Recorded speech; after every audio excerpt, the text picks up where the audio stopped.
ከዚህ በመቀጠል የዕለቱን የበዓሉን ትምህርት የሚያስተምሩን አባታችን ወንድማችን ሊቀ ማእምራን አባይ አብሌ ናቸው። ለእሳቸው ተናጋሪ አንደበትን ለእኛም ደግሞ አስተዋይ ልቦናን አምላካችን እግዚአብሔር ይስጠን። አሁን በቀጥታ ወደ ትምህርቱ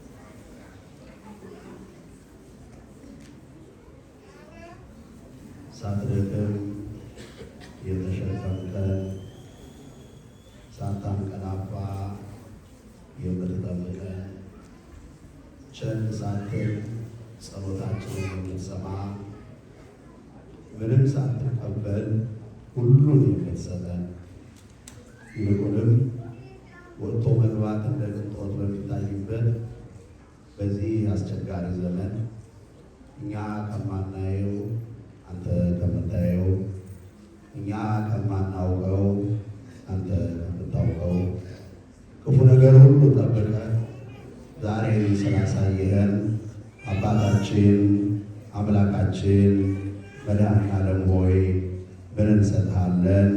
ስለማይነገር ስጦታ ሁሉ ክብርና ምስጋና ለአምላካችን ለእግዚአብሔር ይሆንልን። ብፁዕ አባታችን አቡነ ቴዎፍሎስ ዶክተር የሰሜን ካሊፎርኒያ ኔቫዳና አሪዞና ሀገረ ስብከት ሊቀ ጳጳስ፣ የወልደ ሰማይ መጥምቀ መለኮት ቅዱስ ዮሐንስ ወቅድስት አርሴማ አንድነት ገዳም መስራች፣ የበላይ ኃላፊ፣ የቅዱስ ሲኖዶስ አባል ክቡር አባታችን መጋቤ ሃይማኖት አባ ቤዛ የዚህ ታላቅ ቤተ ክርስቲያን አስተዳዳሪ፣ ክቡራን የአብነት መምህራን፣ የአድባራት አስተዳዳሪዎች፣ ሊቃውንተ ቤተ ክርስቲያን፣ አባቶች፣ ካህናት፣ ወንድሞች ዲያቆናት፣ በዚህ ሰዓት በምድራዊና ሰማያዊ በረከቱ አብዝቶ ሊባርካችሁ በገናናው መልአክ በቅዱስ ገብርኤል ፍቅር ስቦ በቤቱ የሰበሰባችሁ የእግዚአብሔር ቤተሰቦች፣ አባቶች፣ እናቶች፣ እህቶች፣ ወንድሞች ሁላችሁ እንደምን ከረማችሁ? አባታችን ነውና ልጆቹን፣ እረኛችን ነውና በጎቹን፣ ደግሞም ንጉሳችን ነውና ሕዝቦቹን፣ የሰው መገናኛ መንገዱ የሰው መሰብሰቢያ መንገዱ ብዙ ነውና በሃይማኖት ስለሰበሰበን፣ በደስታ ስለሰበሰበን፣ ሊባርከን ስለሰበሰበን አሁንም ክብርና ምስጋና ለስም አጠራሩ ይሁንልን። እንኳን አደረሰ። ለአጭር ደቂቃ እንማማራለን። የምንማማርበት መነሻ ሐሳብ የሚሆነን ቃል እንዲህ የሚል ነው። የተገፉት ቆመው የገፉት ወደቁ። ትንቢተ ዳንኤል ምዕራፍ 3 ቁጥር 22። የተገፉት ቆመው የገፉት ወደቁ። ሐሳቡን የመጽሐፍ ቅዱሱን ሐሳብ አውዱን መጀመሪያ አነባለሁ። የንጉሡም ትእዛዝ አስቸኳይ ስለሆነ የእቶኑ እሳት እጅግ ስለሚነድ ሲድራቅና ሚሳቅን አብድናጎንም የጣሏቸው ሰዎች ወላፈኑ ገደላቸው። እነዚህ ሦስቱ ሰዎች ሲድራቅ፣ ሚሳቅ፣ አብድናጎ ወይም አናንያ፣ አዛርያ፣ ሚሳኤል ታስረው ነበር፣ በሚነደው እሳት ውስጥም ተጥለው ነበር ይላል። ስለ ቃሉ የአምላካችን ስም ይክበር ይመስገን። የተገፉት ቆመው የገፉት ወደቁ። የእግዚአብሔር ቤተሰቦች ምንም ነገር እናድርግ እንስራ ብንል በሃይማኖት ስንኖር ምሳሌዎች አሉ። ቅዱስ ዮሐንስ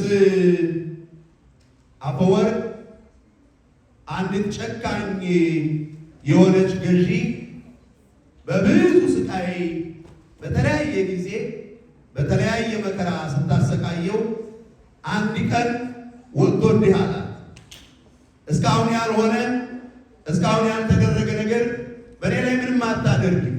በሁሉም በመከራ በሁሉም ምድር ላይ ያለ የሚባለውን መከራ ሁሉ ብታሰኝብኝ ምሳሌዎች አሉ።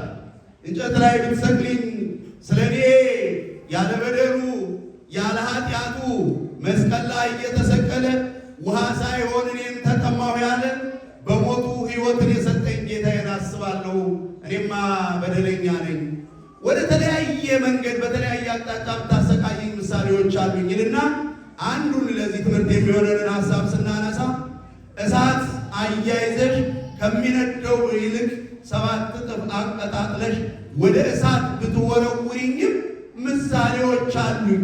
አናንያ፣ አዛርያ፣ ሚሳኤል የሚባሉ አማኞች ባያድነንም እንኳን አንክድም ብለው ወደ እሳት የገቡ ወደ እሳቱ ሲገቡ ከእሳቱ ማቃጠል በዛ ቅጽበት ፈጥኖ ከአርያም መጥቶ ቅዱስ ገብርኤል ከእሳት ያዳናቸው እና አናንያ ምሳሌዎች አሉኝ ይላል። ሰምታችሁኛል? እነማን ምሳሌዎች አሉኝ አለ? እኔም አሁን ዛሬ እግዚአብሔር ከተለያየ ቦታ አገናኝቶን እንዲህ ባማረ መልኩ ከሰበሰበን እነዚህን ምሳሌዎቻችንን እንድናይ እፈልጋለሁ። በነገራችን ላይ ዛሬ የቅዱስ ገብርኤል በዓል ነው ይታወቃል። የአናንያ፣ የአዛርያ፣ የሚሳኤል በዓል ነው ይታወቃል። ግን ይህን ታሪክ ሰምተን ብቻ እንድንሄድ ቤተ ክርስቲያን አታስተምርም፣ አትፈቅድም። ስርዓት ከነ አናንያ ወይም ከበዓሉ በረከት ከመቀበል ባሻገር የምናገኘው ነገር እንከብራለን። በዓሉን በማክበራችን ቅዱስ ገብርኤልማ ድሮም የከበረ ነው፣ እኛ ነን የምንከብረው። ቅዱስ ሕርያቆስ ስለ ድንግል ማርያም ምስጋና ሲናገር ዘንተ ቅዳሴ ዘይቀድስ አላ ማርያም ዘይቀድስ አላ አኮ ማርያም ዘይቀድስ አላ ለልዩ ይትቀደስ። የማርያምን ምስጋና የሚያመሰግን የሚቀድስ ሰው ማርያምን የሚያመሰግን እንዳይመስለው የሚከብረው እሱ ነውና ወደ ሰሙ ጎብሎ የሚቀደሱ የሚሰሙ ሁሉም ሁሉ ይቀደሳሉ ይባረካሉ ነው የምንከብረው የምንባረከው እኛ ነን። ከዚህ ባሻገር ግን አንዳንድ ነገሮች እንድናይ አስባለሁ። እንዲህ ከሆነ ታሪኩን በታሪክነት በየዓመቱም ስንማር የቆየነው ነው። ግን እግዚአብሔር በየዕለቱ አዲስ ነገር አለውና በታሪኩ ውስጥ 4 ነገሮችን እኛ እንደ ክርስቲያን ያደረግናቸው ልናደርጋቸው የሚገቡ ነገሮች ስላሉ 4 ነገሮች ብቻ ነግሬያችሁ ትምህርቴን ጨርሳለሁ። በእርግጠኝነት አንድ ነገር ልንገራችሁ፣ 4ቱንም ሁላችሁም ይዛችኋቸው መጨረሻ ላይ ትነግሩኛላችሁ። ከዚህ ሁሉ በላይ አንድ ነገር አውቃለሁ። መካነ ራማ የወንጌል መድረክ ነው። የወንጌል ሰዎች ናቸው። የጉባኤ ሰዎች ናቸው። ብዙ ታሪክ የተሰራበት ቦታ ነው። ብዙ የእምነት አርበኞች ትልልቅ አባቶች ያሉበት ቦታ ነው። ጥቂት ነግረዋችሁ ብዙ የምትሰሙ እንደሆናችሁ በአካል ዛሬ እግዚአብሔር ፈቅዶልኝ ከእናንተ ጋር ከበርኩ እንጂ በርቀት በደንብ እናውቀው። በሩቅ ባናውቅ እንኳ መጥቶ ማየት በቂ ነው። ይህን የመሰለ ካቴድራል እምነት ባይኖር እንዴት ይሰራል? አመስግኑት እግዚአብሔርን። እግዚአብሔር ይመስገን። ስለዚህ የወንጌል ሰዎች ስለሆናችሁ እኔም ባጭሩ ነው፣ ብዙ ፕሮግራም ነው ያለው። ታላቁ አባታችን የፍቅር አባት ብፁዕ አቡነ ቴዎፍሎስ ዶክተርም አሉ። በመጨረሻ የጎደለውን አቅንቶ የተጣማማውን አቃንተው እሳቸውም ስለሚያስተምሩን አጭር ደቂቃ ነው የማስተምረው። ግን መቼም እንኳን ልትረሱት የማትችሉ ቀጣይ እንኳን በጣም ትነግሩኝ እነዚህን 4 ነገሮች ይዛችሁ ወደ ቤታችሁ እንድትሄዱ ወደ ሕይወታችሁ እንድታስገቧቸው በቅዱስ ገብርኤል ስም እየጠየቅኩኝ የመጀመሪያውን ከነ አናንያም ሕይወት የምንማረው በዚህ በዓል የምንማረው ምንድን ነው ያን እንደሆነ ቁጥር 1 ጀምሬያለሁ። የመጀመሪያው መቀበል ነው። ምንድን ነው አልኳችሁ? የወንዶቹ ድምፅ አይሰማም። መቀበል ምንድን ነው ያልኳችሁ? መቀበል። ይህን የመጽሐፍ ቅዱስ ታሪክ ትንቢተ ዳንኤልን ስናጠና እነ አናንያ እግዚአብሔርን ከሚያመልኩ ቤተሰቦች የተገኙ እንደሆኑ ቅዱስ መጽሐፍ ይነግረናል። ከእናት ከአባቶቻቸው ያገኙት አንዱ ትልቁ ዋናው እግዚአብሔርን ነው። ልጆች አባት እናቶቻቸው የሰጧቸው ለልጆቻቸው ከምንም አስቀድሞ እግዚአብሔርን ነው። በጎ ስጦታ ሰጧቸው፣ መልካም ስጦታ ሰጧቸው።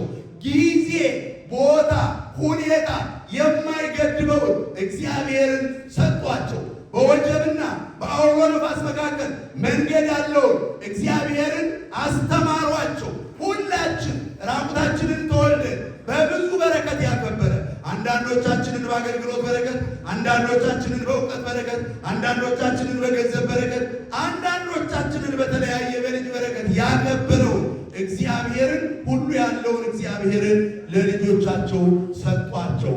አንዱ ይሄንን ነው፣ መቀበል ነው። ተቀብለዋል። እኛ ይሄንን በዓል የምናከብረው ተቀብለን ነው ወገኖች። የልጆቻችን ጉዳይ አሁን እዚህ ብቻ አይደለም፣ አሜሪካ ብቻ አይደለም፣ ኢትዮጵያም እንኳን ሳይቀር ስጋት፣ መከራ፣ ፈተና እየሆነ እንደሆነ የትውልድ ጉዳይ ታውቃላችሁ። የአናንያን ሕይወት ስናይ ሻማቸውን ያበሩት ከቤታቸው ነው። የራሳቸውን ብርሃን ያበሩት ከቤታቸው ነው። እናት አባቶቻቸው ስማቸውን ከማውጣት ጀምሮ ዝም ብዬ አይደለም ስምን የማነሳው፣ ስማቸው እንኳን የዳብሎስን መንደር፣ የማያምኑትን መንደር፣ እግዚአብሔርን የማያውቁትን ሰዎች መንደር የሚያሸብር ስለነበረ አልተመቻቸውም፣ ቀየሩት ነው የሚለው። አናንያ፣ አዛርያ፣ ሚሳኤል አሏቸው። አናንያ ማለት ደመና ማለት ነው። አዛርያ ማለት ረድኤት ማለት ነው። ሁሉም ከእግዚአብሔር ጋር የተያያዘ ስማቸውን እንኳን ሲነግሯቸው ወገኖቼ፣ ከዚህ ውስጥ አንዱ የምንማረው ለልጆቻችን ከምንም ከማንም በላይ መቼም ገና ሲወጡ የምናወጣው ስም ነው። እኛ እንደ ኦርቶዶክሳውያን እንደ ቅድስት ቤተ ክርስቲያን ልጆች ታሪካችንን እንደ ኢትዮጵያውያንም ወደኋላ መለስ ብለን ብንመለከት ትልልቅ የሆኑ የታሪክ መዛግብትን ብናገላብጥ በተለይ ከግራኝ መሐመድ በፊት ድንቅ የሆነ ስም አወጣጥ ነበረ። የነገስታቱን ሁሉ ስምና ታሪክ ማንሳት ማስታወስ በቂ ነው። የይኩኖ አምላክ ላሊበላ የሁሉም ማለት ይቻላል። አስቡ፣ በዛን ዘመን ያ ከሆነ በኋላ የሆነ ቦታ ላይ የሆነ ጊዜ ላይ ግን ነገሮች ተለወጡና ስማችን ራሱ ነገር የሚሸት በጣም ደስ የማይል ስም መወጣት ጀመረ። ከዛ ቀጠለና አሁን ደግሞ ጥሩ ሆን ስንል አሁንም እያባሰ መሀል ላይ ነው መሆን መቻል ያለበት። እንደ ማሳያ ሁለት ነገሮች ነግሬያቸው ብለናል። አንዱ ኢትዮጵያ እያለው ለወንጌል አገልግሎት ወደ ሰሜን ኢትዮጵያ ሄጄ መናኸሪያ አውቶቡስ ተራ ሊቀበለን የመጣው ወንድማችን አባይ ይባላለሁ ስለው ውቃው ይባላለሁ ማለት ሰምታችሁኛል። ምን አልከኝ ስለው ያልሰራሁበትም እንጂ እናቴ ውቃው ብላኛለች። እንግዲህ አሁን ምኑ ለሚወቃው ያልሰራሁበት ያለው ምንድን ነው? በኋላ እሱ ተምሮ በክርስትና ስሙ ነው የሚጠራው። ነገሩን ሲያጠና የተባለበትን አባቱ በልጅነት ሞቶ ጎረቤት በጣም ክፉ የሆነ ጎረቤት ነው ያላቸው። ዝም ብሎ ወሰን እየገባ አስቸግሮ ይደርስልሃል ሊወቅሃል ለማለት ነው። አያቸው ልጃቸው ስም ላይ ነገር አትበው የሚያሳድገው አሁን ይህ አግባብ አይደለም። አሁን ይሄ ከተማውም አካባቢውም ለውጦናል። እኛም ጋር ሲመጣ ደግሞ መንፈሳዊ ስም መውጣቱ እንዳለ ሆኖ የእኛም ደግሞ ተለጠጠ። አንዳንዱ አዶናይ የሚላል፣ አንዳንዱ ቅዱስ የሚላል። የኔታ አባ ሁለተኛው እንዳልኳችሁ ሸክተማው እንደው በጣም ባለመናገር ውስጥ የተናገሩት ያንድ አባት ቀሲስ መንግስቱ የሚባሉ አሉ። ትልቅ መምህር የእናቴ ልጅ የሚባሉት ሰባኪ አዲስ አበባ ታውቋቸዋላችሁ። ትልቅ መንፈሳዊ አባት ናቸው። እዛ አሜሪካ ለአገልግሎት አምጥተዋቸው አንድ 10 ምናምን አካባቢ ያለ ወጣት ልጅ ያዩታል። የሆነ ቃም ሲፈለግ አባቴ ስጠኝ አባቱ ስጠኝ ይላል።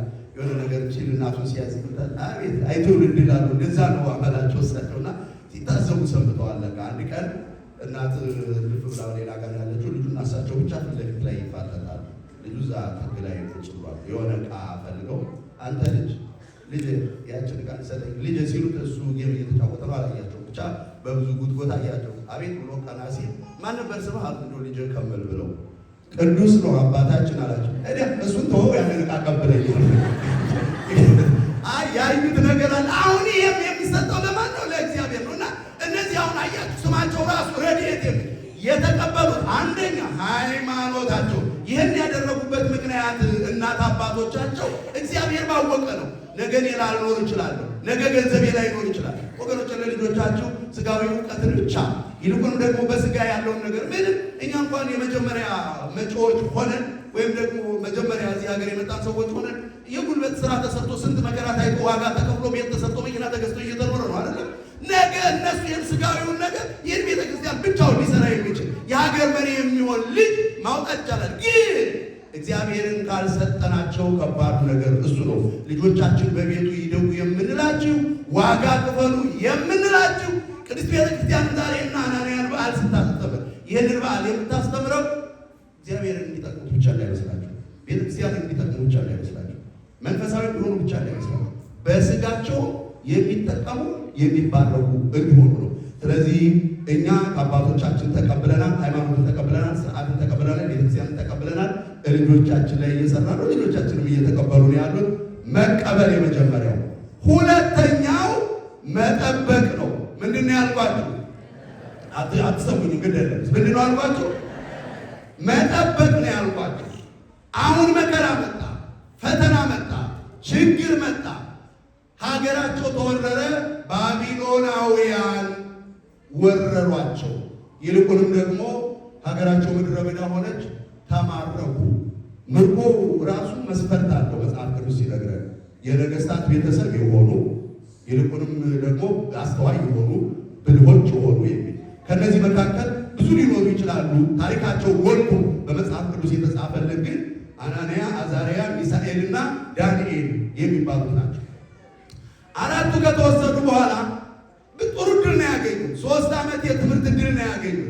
ቃል በቃል መጽሐፍ ቅዱስ እንደ ተማሪ ሳይሆን አእምሯቸውን አይቶታልና ከንጉሱ መብልና ንጉሱ ከሚጠጣው መጠጥ እንዲጠጡ ፍቀዱላቸው፣ እንደዛ አድርጉላቸው አላቸው። በባዕድ ሀገር እግዚአብሔር አንደኛ ሞገስ ሆኗቸዋል። ይህንን ምርኮኛ ሆኖ ይህንን ድል ማግኘት ቀላል ነገር አይደለም። መጽሐፍ ሲናገር ዘምስለ ዮሴፍ ተሰይጠ ከመ ይስፍር ሲሳይ ለሕዝብ፣ እግዚአብሔር ለሕዝቡ መናን ወይም ደግሞ የዕለት ጉርሳቸውን በመከራ ቀን መጠለያ የሚሆናቸውን ያዘጋጅ ዘንድ ከዮሴፍ ጋር እግዚአብሔር ተሸጠ ይላል መጽሐፍ ቅዱስ።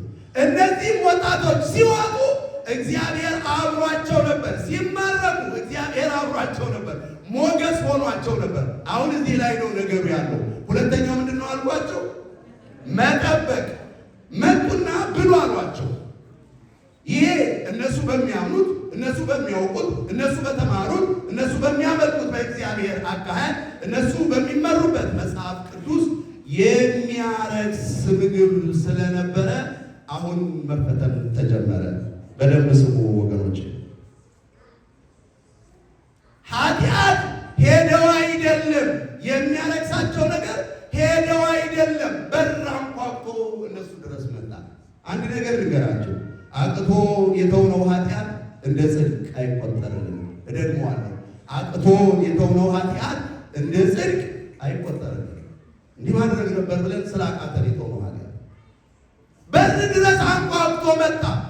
ከበሩ ሊረክሱ ሆነ። ዳንኤል ይላል ቃል በቃል በልተው እንዳይረክሱ ለመነው ይላል። የመጀመሪያ የጠበቁት ሃይማኖታቸውን አይደለም ራሳቸውን የጠበቁት። ምንድን ነው ሃይማኖት መጠበቅ?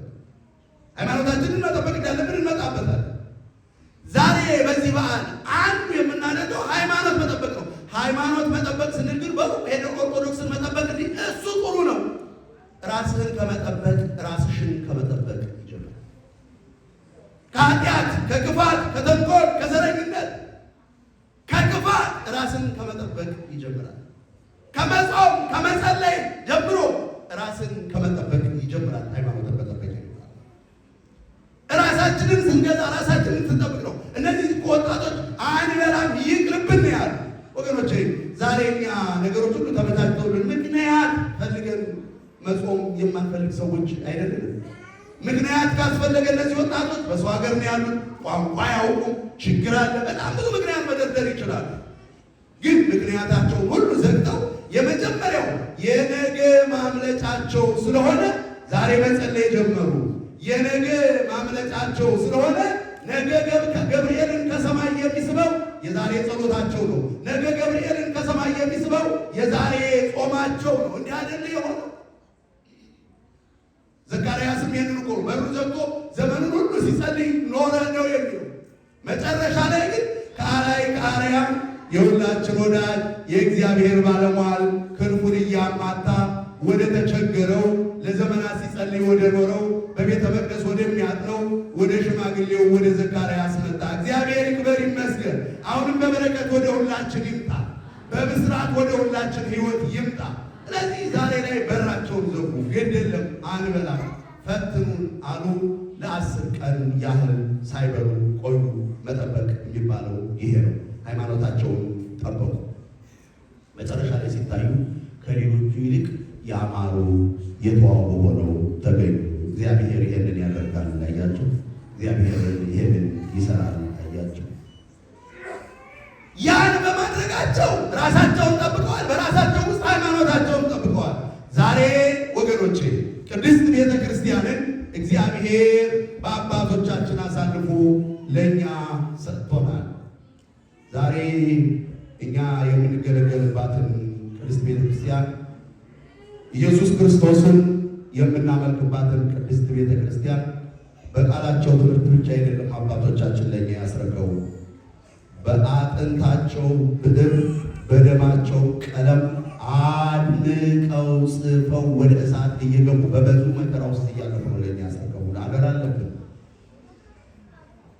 ለዚህ ነው ቅዱስ ጳውሎስ ዕብራውያን ምዕራፍ 3 ቁጥር 14 ላይ ጸንተን ሃይማኖታችንን እንጠብቅ ይላል። በሉት ከኔ ከተከተላችሁ ጸንተን በሉ ሃይማኖታችንን እንጠብቅ። ጸንተን ለምናል ሃይማኖታችንን እንጠብቅ ማለት ቅዱስ ጳውሎስ ሃይማኖት እንዲህ ነው ይላሉ አንዳንዱ። ቅዱስ ጳውሎስ መጨረሻም የተመካው በዚህ ነው። የክብር አክሊል ተዘግቶ ጋጆልኛል ያለው ሃይማኖቴን ጠብቄያለሁ፣ ገድሌን ጨርሻለሁ ነው የሚለው። ሃይማኖቴን ጠብቄያለሁ ነው የሚለው። ምንድን ነው ጸንተን ሃይማኖታችንን እንጠብቅ ማለት? የሚወድቁ ሲኖሩ እያበረታን፣ የዛሉ ሲኖሩ እያነሳን፣ የሚወድቁ ሲኖሩ እያነሳን ዛሬ በተለይ ጸንተን ሃይማኖታችንን የምንጠብቅበት እኛ ነገሮች ሁሉ ተስተካክለውልን ከምድራችን ርቀን አሜሪካን እኔ በባዕድ ሀገር ብዬ ደፍሬ መናገር እቸገራለሁ። ባዕድ ሀገር አይደለም ለእኛ የባዕድ ሀገር አይደለም። ባዕድ ሀገርማ የሆነችው በምድሯ ስደተኛ ደግሞ እኮ በጣም በሚያሳዝነው ሁኔታ የሆነችበት እንደውም እንዴ ባሩሲ ላለችው ቤተ ክርስቲያን፣ በወለጋ ላለችው ቤተ ክርስቲያን፣ በየቦታው ላለችው ቤተ ክርስቲያን ያ ነው እንጂ በቀየዋ በመንደሯ ታሪካችንን ስታጠኑ ይገርማችኋል። በቤተ ክርስቲያን ታሪክ ብዙ ቦታ ላይ ክርስትናው የተስፋፋው ከድሃው ማህበረሰብ ወደ ነገስታቱ ስለሆነ ዋጋ እየከፈሉ እየተሰዉ ነው። እኛ ግን ሲመጣ ግን ክርስትናው የጀመረው ከቤተ መንግስት ወደ ህዝቡ ስለሆነ ወደ ኢትዮጵያ የሚሰደዱ ቅዱሳን እንጂ ከኢትዮጵያ የሚሰደዱ ቅዱሳን ነበሩ። ተሰዓቱ ቅዱሳን የመጡት በዚህ ምክንያት ነው። ነገር ወዲያ ወዲህ ሆነና ተገለባበጠ። ውስጣችንን ውጫችንን እንደምታውቁት ሆነ። የተለየ ነገር አልነግራችሁም እንጂ የመጀመሪያው ጳጳስ ሰላማ ከሳቴ ብርሃን በትውልድ እንኳን ኢትዮጵያዊ አልነበረም። ምክንያቱም ክርስትና ሀገር ስለሌለ ታሪኩ ይሄ ነው። ታሪካችን ይሄ ነው።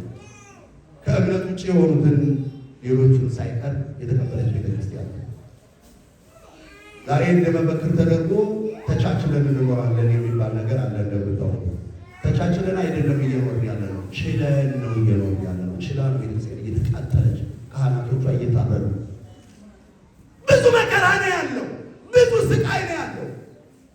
የባቢሎን እሳት አይነቱን ቀይሮ ብዙ ወገኖቻችን ላይ እየነደደ ነው። እንደዚህ አስባችሁ ታውቃላችሁ? ብዙ ክርስቲያኖች ተጨፈጨፉ፣ ሰምተናል፣ አልቅሰናል። የዘወትር ለቅሷችን ሆኗል። እኔ ያረፉትስ እሰይ በሰማዕትነት አረፉ፣ የክብር አክሊል ተዘጋጅቶላቸዋል። ትናንት ከነሱ ጋር ሲቀድስ የነበረ ቄስ ምን ብሎ ነው በሳምንቱ ገባ ብሎ እንዴት ነው የሚያዜመው? ከእሱ ጋር ሲቀድስ የነበረ ጎኑ የተሰዋ ዲያቆን እንዴት ብሎ ነው ጸልዩ ተንሥኡ የሚለው? እግዚአብሔር የነዛን የምስኪኖችን እግዚአብሔር ያብስ። ካሊፎርኒያ በአንድ ነገር በጣም ተገርሚያለሁ። በተለይ እዚያ አካባቢ ብፁዕነታቸውን በጣም እድለኛ ናቸው። እውነቱን ለመናገር ቴክኖሎጂውን በሙሉ ያለው በተለይ የኮምፒውተሩ አካባቢ ያለው ነገር አብዛኛው እዚህ አካባቢ ነው። ምርጡን ለዚህ አካባቢ እንደተባለ ሁሉ ያሏችሁ ሊቃውንት አንዱ እንኳን እንዲህ ነው የማይባል በብርሃን የሚፈለጉ አንዷን እንዲህ ቦታ የማይገኙ ሊቃውንት ናቸው። ቀሪ ማለቱን ወርተውት ያደሩት አመስግኑት እግዚአብሔር። እንዲሁ አይደለም ይህንን ያነሳው እነዚህ ሁሉ ሊቃውንት ያወጡ የአብነት መምህራን ለሁሉም አንዳንድ ድል ከአንዳንዶቹ ጋር መቅደስ ስናወራ ስለነበረ አንዳንድ ድል ብሰጣቸው እኔን ጨምሮ ያስተማሩ ብዙ መምህሮች በሕይወት አሉ። ዛሬ ጉባኤያቸው ተፈቷል። ማስተማር አይችሉም። ተማሪዎቻቸው ሲሰበሰቡ የሆነ ስም ተሰጥቷቸው ይረሸናል ወይ ይታሰራል። እኛ ከተማ ገብተን ይህን ካባ ለብሰናል። እነሱ ይህን ማድረግ ይችላል። ግን ያላደረጉበት ምክንያት ምንድን ነው? ያን እንደሆነ ጉባኤያቸውን ፈተው ከሚሄዱ ለምነው አርሰውን ያስተማሩ 1 ሸሚዝ 5-6 ዓመት ለብሰውን ያስተማሩ ዋጋ የከፈሉት ለቤተ ክርስቲያን። ቤተ ክርስቲያንን ጸንተን ሃይማኖታችንን ጠብቅ ማለት እነዛን የአብነት መምህራን በምንችለው አጋጣሚ ሁሉ እነዛን በመከራ ውስጥ ያሉትን እግዚአብሔር ወደዚህ አምጥቶናልኛል። እነሱን በማሰብ መጠበቅ የሚባለው ይሄ ነው። ለምንድን ይሄን የምናደርገው ስንል ለመጠበቅ ለሚለው የመጨረሻ መዝጊያ አረፍተ ነገር የመጽሐፍ ቅዱስ ክፍሌ ዕብራውያን ምዕራፍ 4 ቁጥር 14 ላይ አሁንም ከኔ ተከትላችሁ በሉ ጥቅሱን እናንተ የመጀመሪያ እምነታችንን በሉ አይሰማም። የመጀመሪያ እምነታችንን እስከ መጨረሻው አጽንተን እንጠብቅ የክርስቶስ ተካፋዮች ነን። አመስግኑት እግዚአብሔር ይክበር ይመስገን። ምክንያቱም የመጀመሪያ እምነታችን ላይ ነው ያለነው። እስከ መጨረሻው አጽንተን እንጠብቅ። ሁለተኛውን መጠበቅ ሁለት ቀረን ማለት ነው። ባጭሩ የመጀመሪያው ምንድን ነው አልኳችሁ? ከዛሬው ቃል የምንማረው ሁለተኛው ምንድን ነው? ሶስተኛው ማስፋት ነው። ምንድን ነው አልኳችሁ? ሶስተኛው አሁንም ወደ ታሪኩ እንመለስ። በኋላ ወጡ በተለይ የሚገርም ቃል ተጽፎ እናገኛለን። ቃል በቃል መጽሐፍ ቅዱስ ጠቅስላቸው የሚጽፍ ስለሌለ ነው። ግን እያንዳንዱ በተለይ መነሻ ሀሳቤ ላይ የማነሳው ሀሳብ ወርድ ባይወርድ ወይም ቃል በቃል መጽሐፍ ቅዱስ ላይ የተጻፈ ቃል ነው። በእውቀትና በጥበብ የከበሩ ሆኑ ይላል። በእውቀትና በማስተዋል በማስተዋል እውቀትና ማስተዋል ሁለት ነገሮች ናቸው። እውቀትና ምን አልኳቸው? ልዩ እውቀትና ማስተዋል ልዩነት አለው የለውም? አለው እንጂ አንዳንዱ አገር ዓለምን የሚገነባው እውቀት ይዞ አገር የሚያፈርሳል አይደል? አንዳንዱ እውቀቱ ማስተዋል ስለሌለው ኒኩለር ሆኖበት ራሱን እያጠፋው አይደል? እውቀት ከሰጠን ከማስተዋል ጋር ይስጠን እግዚአብሔር። አሁን ሌላ ፈተና መጣ። መጀመሪያ ያንሸሽተዋል፣ ራሳቸውን ጠብቀዋል፣ ሃይማኖታቸውን ጠብቀዋል። ትንቢተ ዳንኤል ምዕራፍ 3 ላይ ስንሄድ ንጉሱ ይላል ታሪክ ራሱ ነው የሚደግመው በየዘመኑ። የሚገርማችሁ ነገር አማካሪዎች ነበሩ። አማካሪዎች አንተ ንጉሥ ነህ፣ የሁሉ ሕዝብ ይሰግድልሃል፣ ይከተልሃል። ለምንድነው በዱራ ሜዳ ላይ እንዲተደርጎ ወርቅ ምስል ተሰርቶ ብሔራዊ በዓል የማይዘጋጀው? ሕዝቡ ሁሉ አንተ ላቆምከው አምላክ ምስል ነው የሚለው መጽሐፍ ቅዱስ። አምላክ ነው አምላክህን የራስህን አምላክ ከወርቅ ስራው ሀብታምና አማካሪ ያልተመከሩ አማካሪዎች። ዛሬም ዓለም እየተበጠበጠች ያለችው አንዳንድ ጊዜ በተመካሪዎቹ ብቻ አይደለም፣ አማካሪዎቹም ናቸው። የእኛም ፈተና ታውቁታላችሁ። ለዛ የማይሰግድ ምክንያቱም በቅናት ተነስተውባቸዋል። ሰዎች ካሉ እሳት ይዘጋጅ፣ ወደ እሳት ይጣሉ። የተለያየ መብት አላቸው። በእስር ቤት ያስራሉ፣ በመግደል ይቀጣሉ። የከፋ ችግር ደረጃ አለ የወንጀሉ። እንዳሁኑ አይደለም። ለአንበሳ የተራቡ አንበሶች አሉ። ለአንበሳ በመስጠት በዛ የሚቀጡ አሉ። በሌላ መልኩ ደግሞ እሳት ተዘጋጅቶ በእሳት የሚቀጡበት አቀጣጥ ስርዓት አላቸው። እሳቱ ነደደ። ያ ጣዖት ሐውልት ቆመ። ለሐውልቱ ሁሉም ለጣዖቱ ሊሰግድ ተባለ። ታውቁታላችሁ ታሪኩን ባጭሩ። አንሰግድም አሉ። ማስፋት ላይ ነው ያለ ነው። መጀመሪያ ተቀብለዋል፣ ከዛ ቀጥለው ጠብቀዋል የራሳቸውን። ሶስተኛው ማስፋት ነው። ማስፋት ደግሞ ዋጋ ያስከፍላል። ምን ያስከፍላል አልኳችሁ? ቅድም እንዳልኳችሁ ክርስትና የተጀመረው እንግዲህ በ12 ሐዋርያት ነው። ዛሬ ዓለምን ከድኖ እናየዋለን። እግዚአብሔር ይመስገን። ግን ብዙ አባቶች ዋጋ ከፍለው እኛም እንዳቅማችን እንኳን ማስፋትን እናንሳ ብንል የዛሬ 30 ዓመት መካነ ራማ የነበራችሁ ብቻ ወጡ አልላችሁ ነው። 3 ዓመት የሆነው ሰው በስመ አብ ነው የሚለው 10 ዓመት እስከሚሞላው ድረስ 15 ዓመት ሆነ ስትል ጆሮ ጭንቅላቱ እስከዛ ድረስ ሀገር ይመልሳለሁ ነው የሚለው። አብዛኛው ሰው እንደዛ ነው። ያርግላችሁ ጊዜ ዞሮ ዞሮ ችግሩ እንደሆነ እዛም እዚህም አልቀረም። እኔ ብያለሁ አንድ ጊዜ ጸዱ እንደ ጥያቄ ያቀወልኛል ሰው ያው ችግር አሜሪካ መጥተር ችግር አይነቱ ነው እንጂ የተቀየረልን ችግር አልጠፋልንም። አንድ መምህር እንዴት ይዞታል አሜሪካ ብያቸው ሶሻል ላይፍ የተቀበላ ሶሻል ሴኩሪቲ ሰጣኝ ያመረች ይኖራል እና እዚህም ሌላ ችግር አለ። የዛሬ 30 ዓመት እንዴት ነበር ብንል ታውቁታላችሁ። ይሄ ከተማ የዛሬ 40 ዓመት እንዴት ነበር ብንል ታውቁታላችሁ። ግን 50 ዓመት እንኳን ባልሞላው ጊዜ ውስጥ ደግሞ እግዚአብሔር የሰራው ነው። ማስፋት ዋጋ ያስከፍላል። የሚያሰፋው እግዚአብሔር የፈቀደለት ሰው ነው እና አናንያ ተምረዋል። አንድ ነገር ልንገራችሁ፣ ክርስትና ኑና ሂዱ ነው ይላሉ አባቶቻችን። ምንና ምንድን ነው አልኳቸው? ኑና ወደ እግዚአብሔር ቀርበዋል። አሁን ግን ወደ ሌሎች እንዲሄዱ የሚሄዱት ደግሞ በመቃጠል ሊሆን ይችላል፣ በመስዋዕት ሊሆን ይችላል፣ መከራ በመቀበል ሊሆን ይችላል። ለእያንዳንዳችን የአቅማችን ይሁን እንጂ መከራ ድካም አለው። ማስፋትን ስናነሳ ሌላው እግዚአብሔርን ከማመስገን አንጻር እናነሳዋለን። እኛ በተለያዩ በእኛው እምነት ስር እንኳን ያሉ የኢትዮጵያውያን ያልሆኑ ገዳማትን በየአውሮፓም አሜሪካ መጥተን ባየንበት ጊዜ ሁሉ እንደው መቼ ነው እኛ ገዳም የሚኖረን የምንለው ብዙዎች ነበር። ብዙ ጳጳሳት፣ ብዙ አባቶች እዚህ አሜሪካ ላይ ኖረዋል። በተለይ ይሄ ሀገረ ስብከት ውስጡ ስላላችሁ በየቀኑ ስለምትሰሙ ያለውን ነገር ስለምታደርጉ ስለምትከታተሉ እንደ ቀላል እንዳታዩ። ብፁዕ አቡነ ቴዎፍሎስ ዶክተር የነ ብፁዕ አቡነ ቴዎፍሎስ በረከት የነ ቅዱስ ጳውሎስ በረከት በዘመናቸው ረድቷቸው በአንድ ሊቀ ጳጳስ አስተባባሪነት አይደለም። የዛሬ 30 ዓመት 20 ዓመት አስቡት ብያቸዋለሁ። በሲኖዶስ ደረጃ እንኳን የአርሴማ ገዳም ቦታ ይዞታ ለመያዝ በሄሊኮፕተር የሚጎበኝ በመኪና የሚጎበኝ ቦታ እሳቸውማ ነገ ወደ እግዚአብሔር ይሄዳሉ። በቃ ስራቸውን ሰጥተዋል። አጠቃላይ ቅዱስ ጳውሎስ ይህንን ነው የሚያስቡት። ለኢትዮጵያ ቤተክርስቲያን ብቻ አይደለም፣ ለኢትዮጵያ ለአፍሪካ እንኳን ኩራት የሆነ ገዳም ነው የተመሰረተው። አመስግኑት እግዚአብሔር። እግዚአብሔር ማስፋት ማለት ከተሰጠን ይሄ እኮ ነው።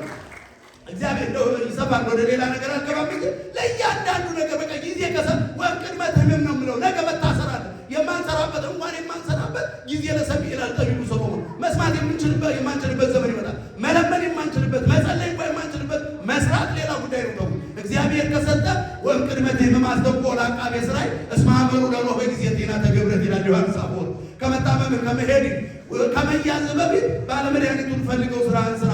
የኖህ መርከብ እኮ መከራው ከመጣ በኋላ አይደለም የተሰራችው ይላል። መርከባችንን እየሰራን ነው። አሁንም እግዚአብሔር በቸርነቱ ይርዳል።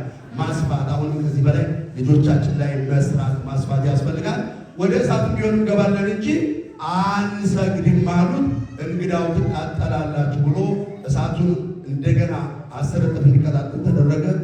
ወደ እሳት ወረወሯቸው። የትምህርታችን ርዕስ ነው። ኃይለኞች ልምድ ያላቸው የሴፍቲ ጉዳይ አለ። በደንብ ተጠንቅቀው ምናልባት ሁላፈን እንኳ ቢኖር እንዳያቃጥላችሁ ተብሎ የተለያየ ኬሚካል ስለተጨመረበት ወደ እሳት ሲወረውሯቸው የተገፉት እሳት ውስጥ ቆመው የገፏቸው ተቃጠሉ። ስለተቃጠሉት ሳይሆን ስለዳኑት ስለ አናንያ እግዚአብሔርን አመስግኑት። እግዚአብሔር ይመስገን።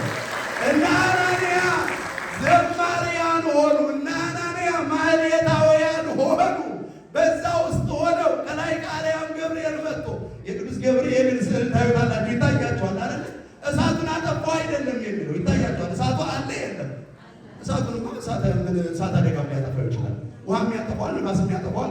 በጊዜ ቆይታ ሊጠፋ ይችላል። እሳትን ማጥፋት ብዙ እሳት የሚያጠፉ ነገሮች ኬሚካሎች አሉ። አሁን አለ አላጠፋውም፣ እሳቱን አጠፋም አይደለም መጽሐፍ ቅዱስም። የእሳቱን ባህሪ ቀጥሎ ቀይሮ ቀዝቃዛ ነው ያደረገው። መጽሐፍ ሲናገር ዘእንበለ እሳት አንደደ ወዘእንበለ ማይ አብረደ።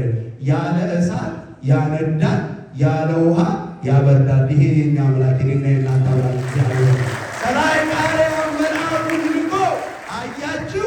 የተቀበሉት ተቀብለው ብቻ ዝም ያላሉት የጠበቁት ብቻ አይደለም፣ ነገ በሕይወታችን ተወራርደን እናሰፋዋለን ያሉት እምነታቸው ከላይ ከአርያም ከራማ ቅዱስ ገብርኤልን ጠራ። ያ ሁሉ የተሰበሰበ ሕዝብ ሲያይ አራተኛ ሰው አለ ጨርስ ትምህርቴን እንግዲህ ከዛሬ ጀምሮ አለ ንጉሡ ውሳኔ ወሰነ። ያ የተሰበሰበው ሕዝብ እግዚአብሔር ባወቀ ነው። ሌላ ጣዖት ሊያሰግድ ሊያመልክ ነው የተሰበሰበው። ሌላ ብሔራዊ ሃይማኖት ታወጀ። ያ ብሔራዊ ሃይማኖት ሀገራዊ ሃይማኖት ማለት ነው። ዛሬ ዓለም አቀፋዊ በዓል ሆኖ እኛ እያከበርነው ነው።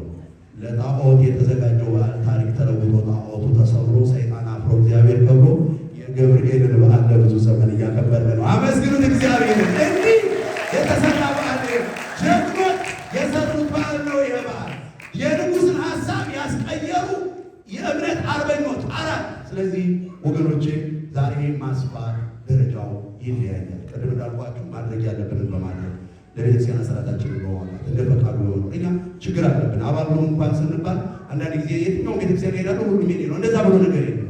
ለገንዘባችን ብቻ አይደለም። ይሄ ብለዋል ነው ሚሊት አንድ ጊዜ ብርጌድ የሌለው ወታደር ማለት ነው። አባልነት የሌለው አንድ ክርስቲያን አንድ ኦርቶዶክስ ትልቅ ከሆነ ገንዘቡን ማትሰጣላችሁ አትሰጡም አንልም። የሁሉ ስራ በማለት ተሰራ። ግን የቤተ ክርስቲያን አባል ከዛ ጀምሮ በእያንዳንዱ ነገር ቤተ ክርስቲያንን ለማስፋት አገልግሎቱን ለማስፋት ሰንበት ትምህርት ቤቱን ለማስፋት ቅኔ ማህሌቱን ለማስፋት እድቁና ሕፃናቱ ላይ የሚሰራውን ስራ ለማስፋት ሁላችንም በየጸጋችን እንደነ አናንያ እሳት ውስጥ ሳንገባ ግን በኪሳችን በእውቀታችን ባለን ነገር ልናገለግል ይገባል። እግዚአብሔር በቸርነቱ ይርዳል። አራተኛውና የመጨረሻው ባጭሩ ማውረስ ነው። እኛው ይሄን ሁሉ ይዘናል ተቀብለናል። ግን እንዳልኳችሁ ተተን ደግሞ አንደኛ እኛ ልንወርስ ይገባል። ይህን በዓል ስናከብር እነ አናንያ ለእኛው ሰውናል። እነ አናንያ ለእኛው ሰውናል። አሻግረው ለእኛ ሰጥተውናል። ጨርሻለሁ። ጥያቄ ልጠይቃችሁ። እነ አናንያ ይላል መጽሐፍ በእሳት ዳኑ ይልና ያበቃ ወዴት ሄዱ? ምንድን ነው ጠይቃችሁ ታውቃላችሁ? እንደዚህ እየሰማችሁ ነው። ወዴት ሄዱ? ከዛ በኋላ ምን ሆኑ? ምንድን ነው የሚል ጥያቄ ስናነሳ እንዲህ ተብሎ ባይጻፍም ከዛ በኋላ እነሱ አመስጋኝ ብቻ አይደለም የሆኑት ነቢያት ጭምር ነው የሆኑት። ንገሩኝ፣ ምን ጭምር ነው የሆኑት? እንዲህ ብለው ዘመሩ። ይባርክዎ እሳት ወላይ በለ እግዚአብሔር፣ እሳቱ ላንቃው እግዚአብሔርን ያመሰግነዋል አሉ። ቋንቋውን እሱ የወቀው መድኃኒዓለም የወቀው ፍጥረታቱን ከእግዚአብሔር ጋር የሚግባቡበት ቋንቋ አላቸው አይደል? ይባርክዎ ቁሩ እሳት ያለ እግዚአብሔር፣ ብርዱና ዋዕዩ ቁሩ እግዚአብሔርን ያመሰግኑታል አሉ። መቼ ነው ስል በከብቶች መለት ኢየሱስ ክርስቶስ ሲወለድ።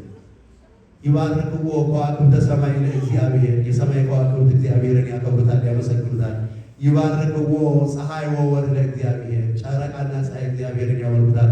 መቼ ነው ጨረቃና ፀሐይ ሁሌ የሚያመልኩት የሚል ጥያቄ ስናነሳ ኢየሱስ ክርስቶስ በዕለት ዓርብ በመስቀል ላይ ሲሰቀል ጌታችንን ከመ ኢይርአዩ ዕርቃኖ ለዘአልበሶሙ ብርሃነ፣ እኛን ብርሃንን ያለበሰንን ጌታ ዕርቃኑን አላሳይም ብለው ከዋክብት ረገፉ፣ ፀሐይ ጨለመ፣ ጨረቃም ደም ሆነ። ክብርና ምስጋና ለአምላካችን ይሁን። ከዚህ የተነሳ ዛሬ ቅድስት ቤተክርስቲያን አንዳንድ ሰላም ሰዎች ባለፈው ግብፅ ቤተክርስቲያን ሄደን እንደዚሁ በጉባኤ እየጠየቁኝ ነበረ። ስጋው ደግሞ አንዳንድ ቦታ እንዲሁ በግልጥ ያወጣሉ። እኛ ለምንድን ነው የማናደርገው? በመስቀል ይሄ ነው መነሻችን። በመስቀል ላይ በተሰቀለ ሰዓት ጨረቃና ፀሐይ እንኳ ፍጥረታት ከዋክብት ዕርቃኑን አናሳይም ብለው ጨልመ የሸፈኑትን እኛ ምን ብለን ገልጠን እናወጣዋለን? ከዚህ የተነሳ ነው እዚህ ድረስ ተሻግረው አውርሰውናል።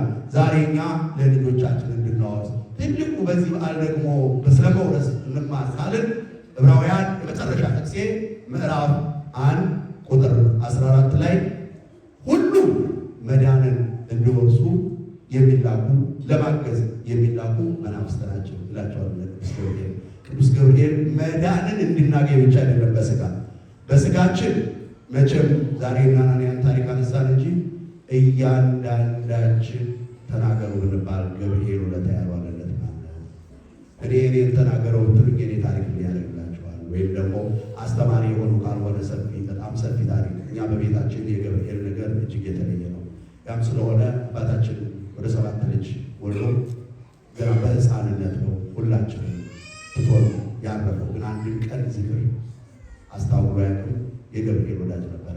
ነፍሱ ስትወጣ ልጆችን ላንተ አደራ ሰጥቻለሁ እያለው የሄደው የገበሬ ልጆች ዛሬ ሁሉ ምዳር ደርሶ መድኃኔዓለም ሞገስ ሆኖ ቅዱስ ገብርኤል አደራውን ተቀብሎ ሁላችን ምዳር ደርሰናል። አመስግኑልኝ ለእኔ እግዚአብሔር በእያንዳንዳችን ሕይወት ይህ ነገር የሚባል እንደምናገረው ብዙ ነገር አለ።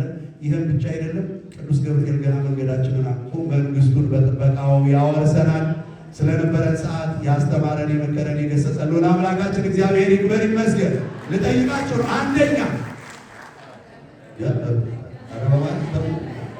እንደሱ አንደኛ፣ ሁለተኛ፣ ሶስተኛ፣ አራተኛ መንግስቱን ያወርሳችሁ።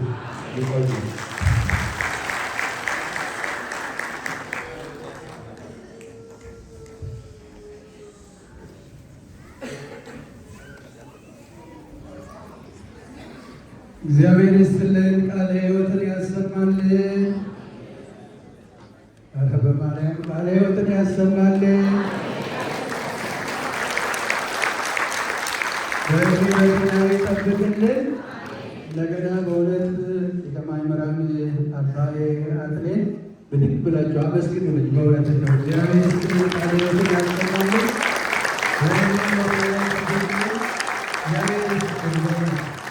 እግረ መንገዳችሁ እናንተ ትንሽ ቁጭ ብላችሁ ነበረ። በደቂቃ ናቸው አለ ሲሆን አለ እንደ በእውነት እንግዲህ ከትምህርቱ ብዙ ነገር ተምራችኋል።